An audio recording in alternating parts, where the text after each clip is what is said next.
Eh bien, Elon Musk dit qu'il va fabriquer des puces ici aux États-Unis. Les puces seraient utilisées dans Tesla et dans 2 robots électriques. Et il appelle la nouvelle usine de fabrication Terafab.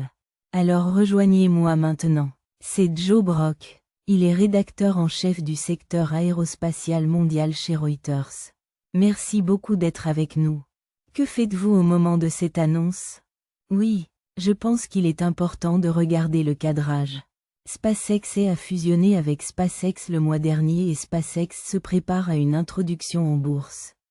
Record plus tard cette année, la valorisant potentiellement à 1,75 billion de dollars. Et construire des puces revient en quelque sorte à recadrer l'entreprise. Non pas comme un lance-roquettes et une entreprise de haut débit par satellite, mais comme un géant de l'IA qui peut couvrir l'ensemble de la pile d'IA et qui aura donc évidemment plus de valeur lorsqu'il sera rendu public. Vous savez, nous avons vu Elon Musk faire ses grandes annonces. Cela fait partie de son mot. Cela fait partie de sa marque. Mais à quel point sera-t-il difficile de construire une usine de copeaux? Comment parle-t-il de construire une usine de copeaux? Incroyablement difficile.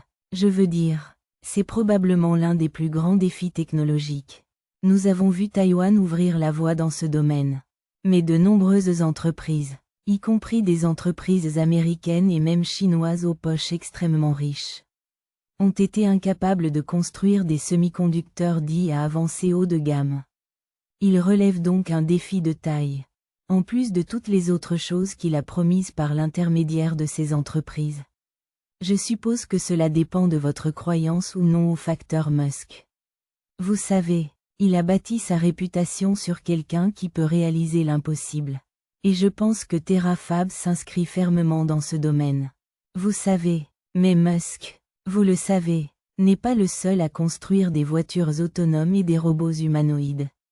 D'autres entreprises cherchent-elles à construire davantage d'usines de puces ici aux États-Unis, au lieu de les obtenir uniquement de Chine, où il existe des préoccupations géopolitiques?